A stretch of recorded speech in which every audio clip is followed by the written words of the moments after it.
Everyone, Dr. Kirsten Fulong here, and today I'm here to talk to you about sensory processing disorders. So living with sensory processing disorders can be very challenging for our kiddos, especially when it's underdiagnosed and parents don't have the right support for these kids.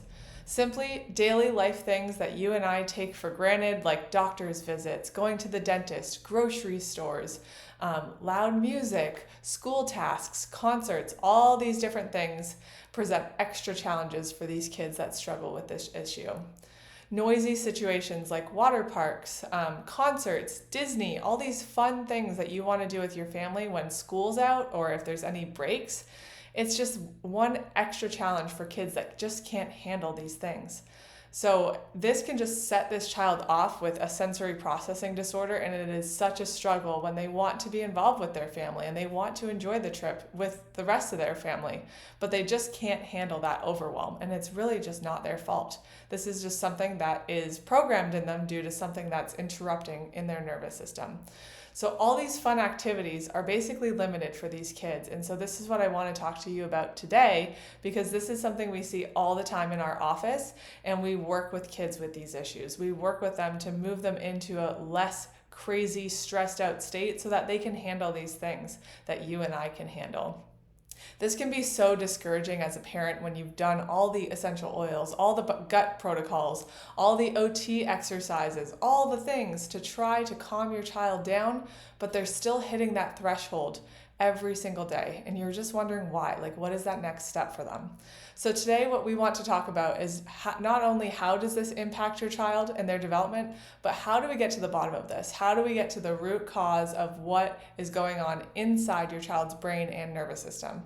We're going to take a look at it through a different lens today, and what tests we use in our office every single day to measure if your child is stuck in this overwhelming, overstressed, and overly sympathetic state. So typically these kiddos show signs of this at an early age. So we see one common denominator with all of these cases in our office, and that means stress during pregnancy, stress in the delivery process with birth trauma, lots of interventions used, which turns into a colicky baby that can't breastfeed, it's failure to thrive, they're like not sleeping at all these different issues and signs of stress as a baby turns into different things when they're a toddler.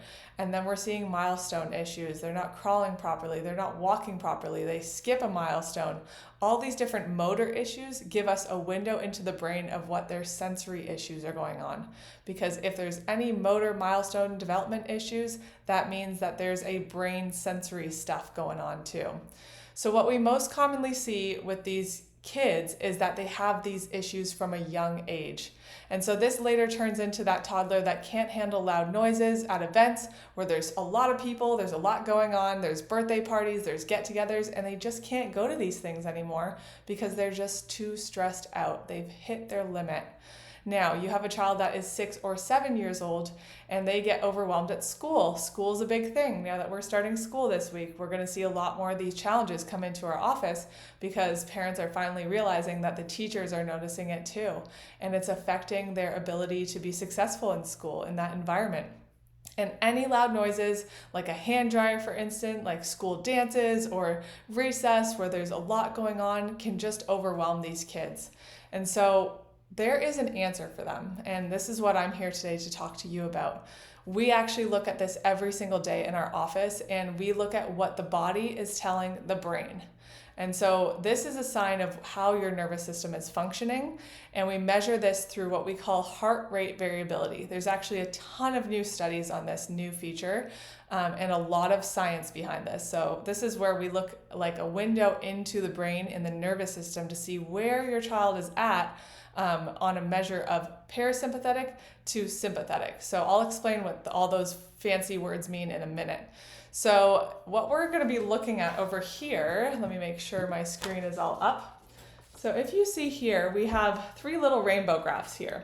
And if you're looking at it closely, you're seeing that usually when kids come into our office, we're looking at 2 different indicators for them. We're looking at where they're at on a sympathetic to a parasympathetic response.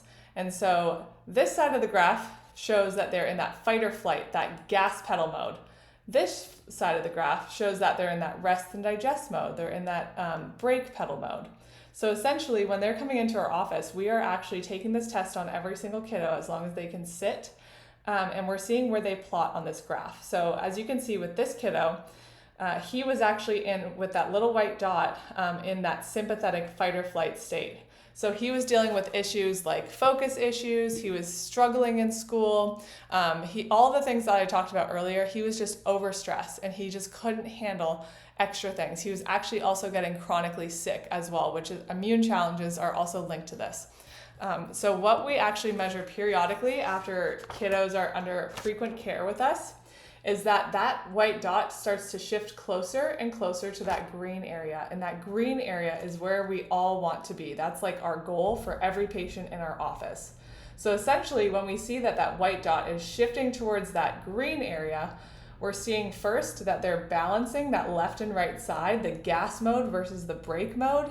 And then when they go up in the graph, like I wrote down right here, this is like their gas in the tank, so like their energy. So essentially, if you're not sleeping well, if your body's all wound up at night, you can't go to bed, you're not restful, you're not getting into that deep sleep mode, that's where you're going to be plotting lower and lower on the graph. Whereas when you move up on the graph, you're into that green area, you're going to be sleeping better, you're going to be able to handle stress better.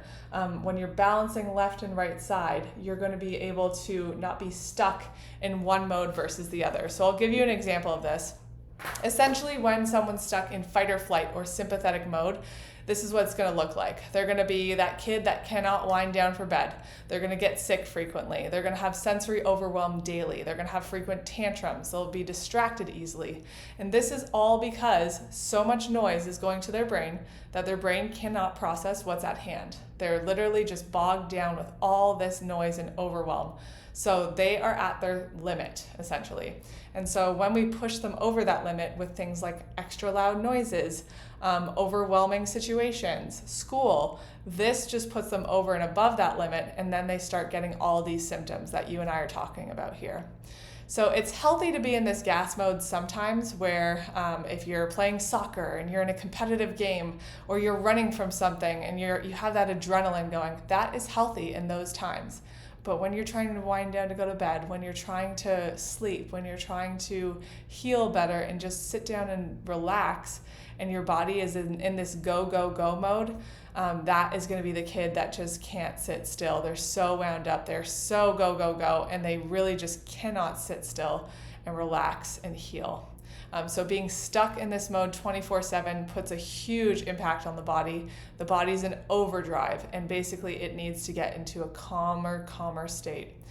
So the other metric that we look at is this is a sign of their autonomic nervous system, which is your automatic nervous system. So essentially, if you're in this overdrive state, you are not going to be doing the things that are automatic really well. So the things that you don't think about every day, like resting and digesting your foods, your gut function, all the things that have to happen in your body that you're not thinking about, those will not be performed at their best because your body is simply overwhelmed with everything going on. So basically, the lower you get on that graph, where that little white dot was, the lower we got, the less energy you have to accomplish things throughout the day, and your body is just going to be burnt out easily. So essentially, we should not be seeing kids going through this. We commonly see adults go through this, but when we see this affecting kids, this is a major issue for kids.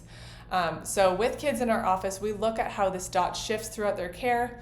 Oftentimes the dot will shift upward, indicating that the child may be sleeping better. And I'll often ask parents, are they sleeping better? And they'll say yes. They're getting that deeper REM healing sleep. And then other times it'll shift more towards the middle, where their body is no longer stuck in either state. It's nicely balancing side to side so that they can go into each mode whenever they need to, but not be stuck in those modes. So this basically means that there's less disorganized information going to the brain. When we're seeing kids with nervous system focused chiropractic care, we're calming things down, the brain's receiving less noise and less overwhelm, and therefore there's less garbage going in and then less garbage going out. So that's going to mean less frequent outbursts, less tantrums, less immune struggles, less emotions at night, less winding down and being a struggle. All these different things that we see kids improve with in our office, this is a daily thing for us. So if you're curious about this scan for your child and where your child plots on this scan, or even for yourself, if you might be not handling stress well lately, just give us a call or reach out to us and we can find someone near you that can hook you up with this awesome feature and this awesome software, and we can look to see how your nervous system is adapting to your life. Thank you.